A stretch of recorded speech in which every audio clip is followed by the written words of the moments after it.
Père, les cœurs, la famille. Je t'en supplie, Père, que tu soutiennes, que tu fortifies, Père, la famille, les parents, les amis, les connaissances, Père, du défunt. Et je te bénis pour ce temps de parole, Père. Je te dis qu'on commence maintenant la parole. Et ce matin, nous voulons présenter ta parole au cœur, au vivant, Seigneur.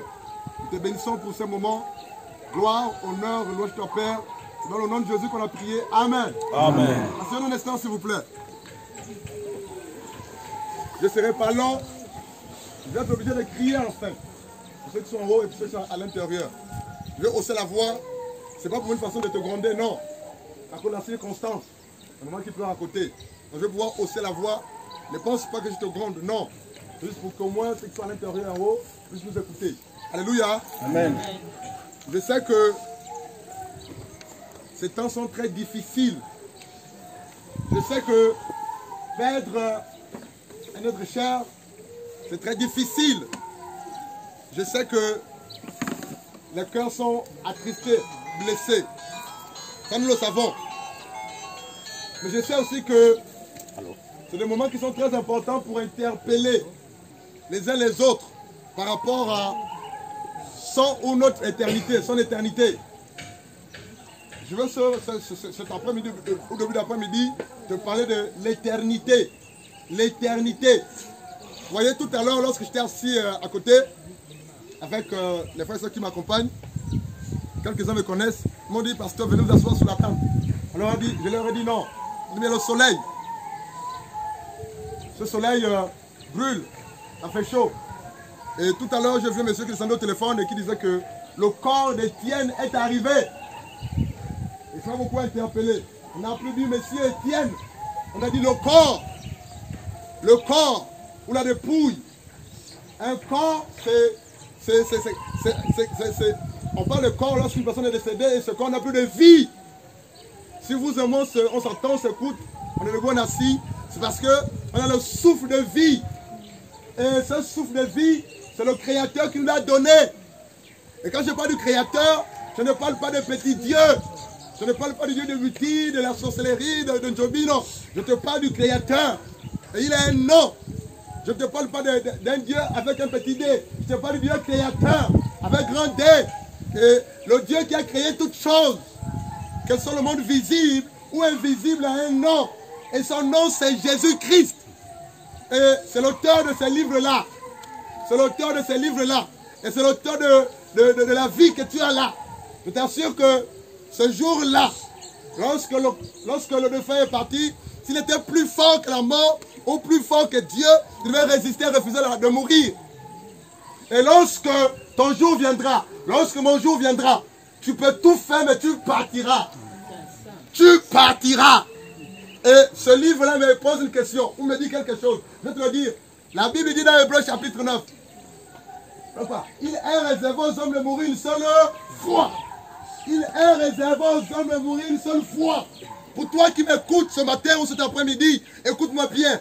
Il t'est réservé de mourir une seule fois. Une seule fois. Et la suite de ce passage dit, après la mort vient le jugement. Après la mort vient le jugement. Je veux te choquer. Je sais que les cœurs sont abattus. Je sais que les cœurs sont déçus ou attristés. Mais ce qui est vrai, c'est qu'au sortir de ce moment, on va reprendre notre vie.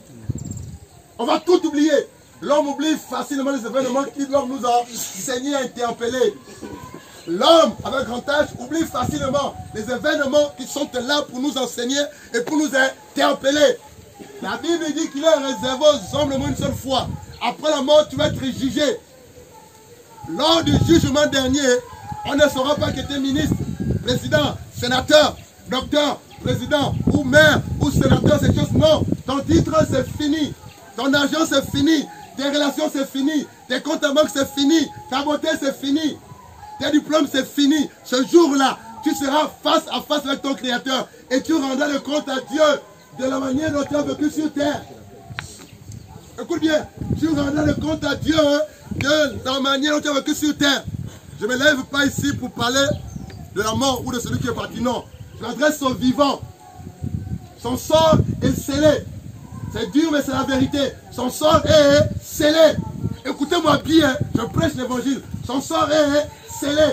Tout ce que l'on fait après ça, sa mort, c'est plus important. Ça ne détermine pas son lieu après la mort. C'est difficile, frère, mais c'est la vérité. Son sort est scellé. L'endroit où il se trouve actuellement. Frère, il n'y a que lui-même et Dieu qui sait. Il y a deux endroits, soit l'enfer ou le paradis. Mais pour hériter la vie éternelle, la Bible dit de se repentir et de donner sa vie à Jésus-Christ de Nazareth. Je ne rien contre toi, hein. Pas du tout. Hein. C'est avec beaucoup d'amour que je te le rappelle. Parce que la Bible dit que l'amour consiste à dire la vérité à son prochain. La Bible dit que celui qui a créé Jésus a la vie éternelle. Jean 3, 31. Mais celui qui n'a pas Jésus n'a pas la vie éternelle. C'est quoi la vie éternelle? Une vie qui n'a pas de fin. On obtient cette vie dès son vivant sur terre en acceptant le roi des rois, le Seigneur des seigneurs, le créateur de toutes choses. Son nom c'est Jésus. Toi qui es assis ce matin, ou toi qui pleures à l'intérieur, ou toi qui es de l'autre côté de la maison, si tu n'as pas Jésus-Christ de Nazareth dans ta vie comme Seigneur soit personnel, tu mourrais, tu vas en enfer. Mais ce n'est pas la volonté de Dieu. Et c'est non plus ma volonté.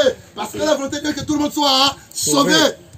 Il y a une personne qui est morte à la croix pour que tout le monde soit sauvé. Son nom c'est Jésus. Papa, non, son nom c'est Jésus. Jésus-Christ est la vie éternelle. Jésus-Christ est l'agneau qui ôte le péché des hommes et des femmes. Qui se tourne vers lui. Pour avoir la vie éternelle, il faut se détourner du monde. Écoute-moi bien. Il faut se détourner du péché. Il faut se détourner des choses qui nous éloignent de Dieu. Il faut s'éloigner de la colère. Nous sommes là assis ce matin. Il y en a qui couchent avec les hommes sans être mariés. Nous sommes là assis ce matin. Il y en a qui ont une femme mariée et ça trompe sa femme avec une concubine, avec une maîtresse. Si tu meurs, tu vas en enfer. La Bible dit que les adultères, les homosexuels, les pédophiles, ce qui veut dire la zoophilie, c'est que la haine, c'est que sont dans les Lions Club, le Rotary Club, la magie, la sorcellerie, la rose croix, la maçonnerie, s'ils meurent sans se repentir, ils iront en enfer. Nous sommes assis nombreux là. Il y a son petit copain avec qui on est venu assister, la famille. On va repartir tout n'importe quoi. Nous sommes assis là, on est dans la fraude. Nous sommes assis là, on fait avorter les gens. On est assis là, on fait des fausses factures. On est assis là, on critique, on va dire la sorcellerie. Ce sont ces choses qui nous éloignent de Dieu. Nous sommes assis là, nombreux, non, toujours partout à l'église. Vrai ou faux? Là, il y a beaucoup qui s'appellent chrétiens ou chrétiennes. Mais quand on regarde leur vie, ça ment, ça vole, ça triche, ça fornique, ça concubine, ça commet l'adultère, ça pratique la sorcellerie, ça critique, ça se moque des autres. Ça couche avec les hommes mariés, ça couche avec les femmes mariées. Mais si tu meurs dans ces choses sans te repentir, la Bible dit que l'enfer est sous tes pieds. Ce soir, je vais t'interpeller pour dire que Dieu, Jésus veut te sauver. Il veut te sauver. Jésus-Christ de Nazareth veut te sauver. La Bible dit que le salaire du péché, c'est l'enfer. Nombreux disent que c'est la mort, c'est vrai. Mais la mort, qu'est-ce qu'on veut dire l'enfer? Le salaire du péché, c'est l'enfer. Ta tradition ne te sauvera pas. Tes relations ne te sauveront pas. Hier, j'ai appelé monsieur le maire. Hier avant hier. Voilà quoi. Même les relations que tu as avec les autorités étatiques ou politiques ne te sauveront pas. Ce jour-là, tu seras seul à seul avec ton Créateur. Avec celui qui tient ce souffle de vie là. Et tu rendras compte à Dieu pour ta vie. Toi qui te masturbes, il faut te repentir. Toi qui critiques les autres négativement, il faut te repentir. Toi qui penses que l'éternité n'existe pas, il faut te repentir. Toi qui penses que la mort arrive aux autres, il faut te repentir. Toi qui penses que tu es un grand homme, il faut te repentir. Toi qui penses que tu es plus fort que Dieu, il faut te repentir. Ce qui se passe là ici, il doit nous enseigner, nous tous monopénies. C'est la finalité de tout homme. Tu passeras par là, je passerai par là. C'est la finalité sur terre de tout homme. Mais la Bible dit, dans Psaume 24, porte éternelle, élevez vos linteaux. Porte éternelle, élevez vos linteaux. Pour que le roi de gloire fasse son entrée. La Bible dit, qui est ce roi de gloire? Jésus-Christ de Nazareth. Il y a des portes éternelles qui doivent s'ouvrir. Soit pour t'envoyer sur cette terre-là, ou pour t'envoyer de l'autre côté. Ça peut être un enfer ou au paradis.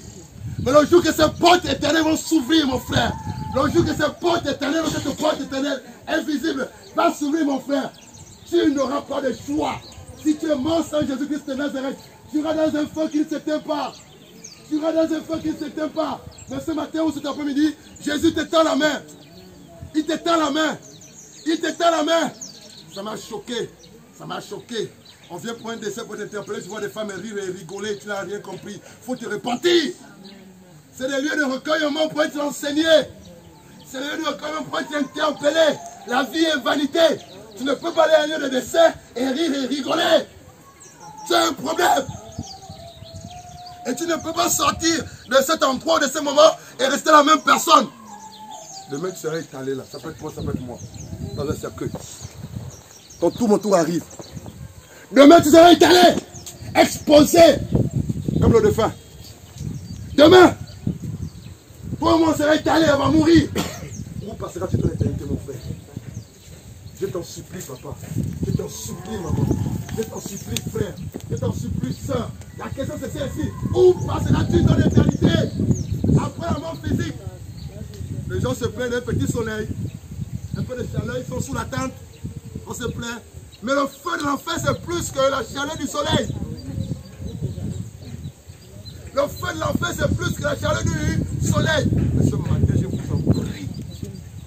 Frère Mika et tous les autres, parents, amis et connaissances, je vous en prie, je vous en supplie, par les compassions de Christ, tournez-vous vers le Créateur.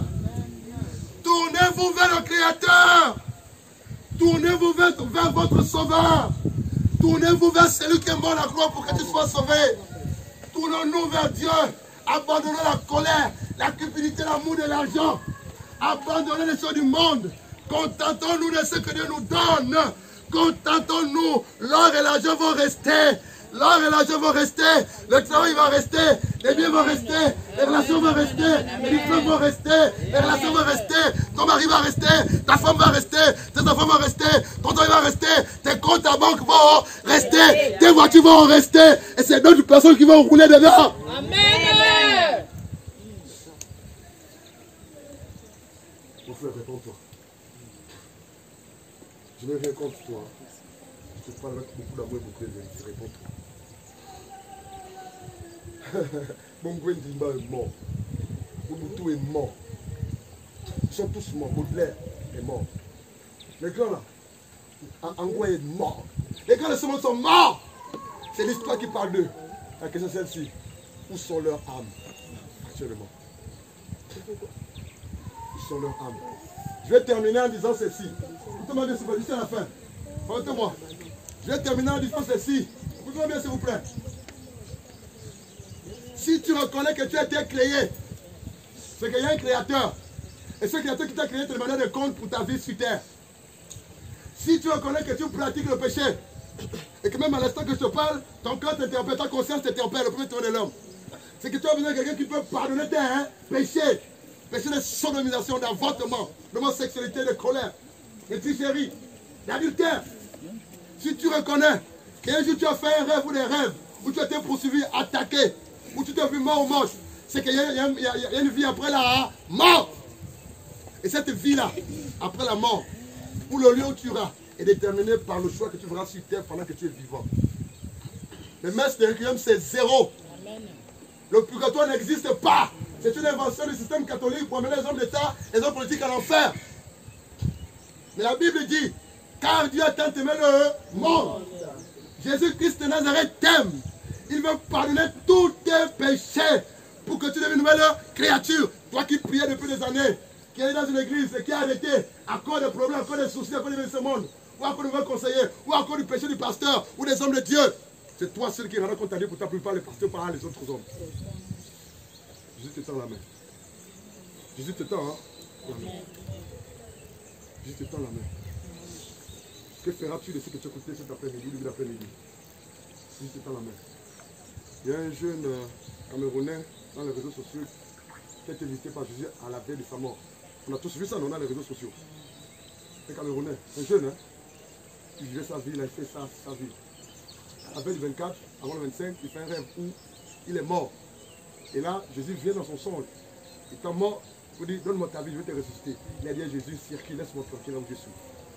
Le lendemain, c'est le 25 qu'il est décédé. Et puis on amène son corps à l'église pour faire la messe c'est zéro. C'est pendant qu'on est vivant que nos péchés peuvent être pardonnés. Amen. C'est pendant qu'on est vivant que tes péchés, tes multitudes ou ta multitude de péchés peuvent être pardonnés. Tout se prépare ici. Tout s'acquiert ici. Alléluia. Il ne faut pas acclamer pour Jésus-Christ de Nazareth.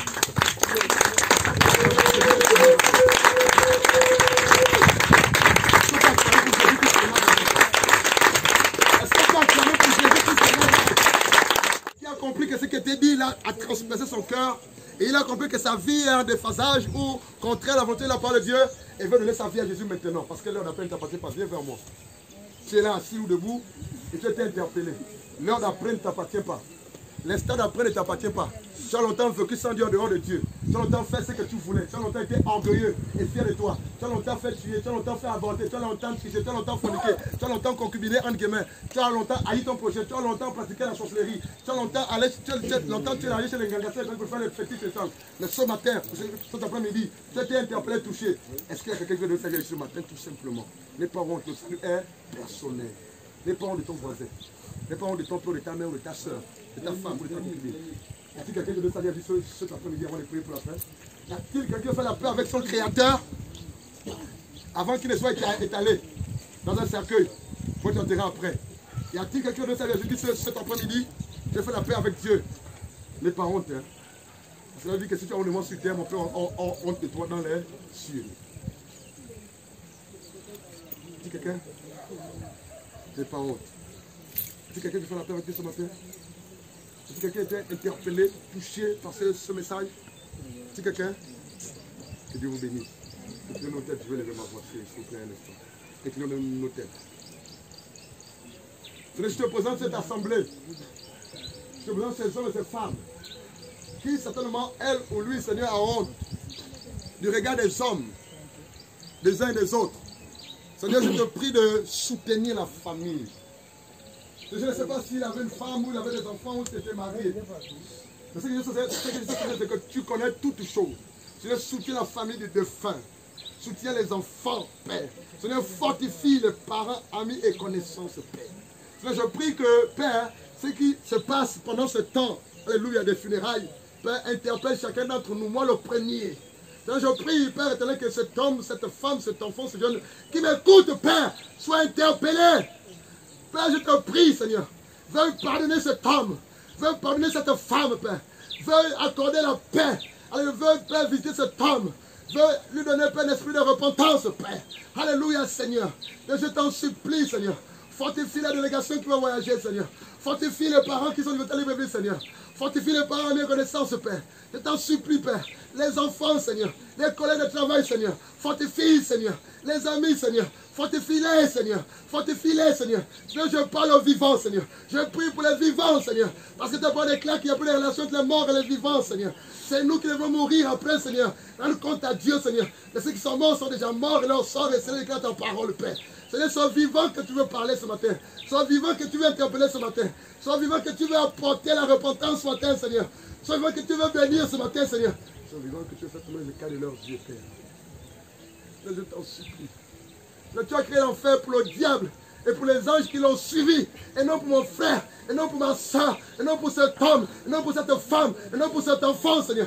Je refuse au nom de Jésus, Seigneur, que cet homme, cette femme qui est là ce matin, ou qui nous écoute, Seigneur, alléluia, même sans te rencontrer, même sans se convertir à toi, même sans se repentir, Seigneur. Seigneur, dispose toutes choses, Père. Utilise tous les moyens, Seigneur, pour que cet homme, cette femme, sorte de son péché, sorte de son péché, sorte de son péché, sorte de son péché, parce que le salaire du péché, Père, c'est la mort, Père. En ta volonté que tout le monde soit sauvé. Je te bénis, Seigneur. Je t'en supplie, papa. Je te bénis, Seigneur.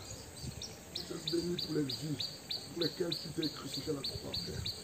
Je te bénis pour ces âmes pour lesquelles tu as fait couler ton sang à la croix de ta Père. Nous sommes, Père, inconscients, Père. Nous ne sommes pas reconnaissants, Père. Et que par le souffle de vie. Alléluia, Seigneur. Nous ne sommes pas reconnaissants, Père. Nous sommes des passages sur cette terre de vivant, Père. Nous te bénissons. Nous te remercions pour cette parole qui produit et qui produira du fruit maintenant. Nous saluons. C'est dans le nom de Jésus que je prie. Amen. Amen. Merci, votre main, Jésus.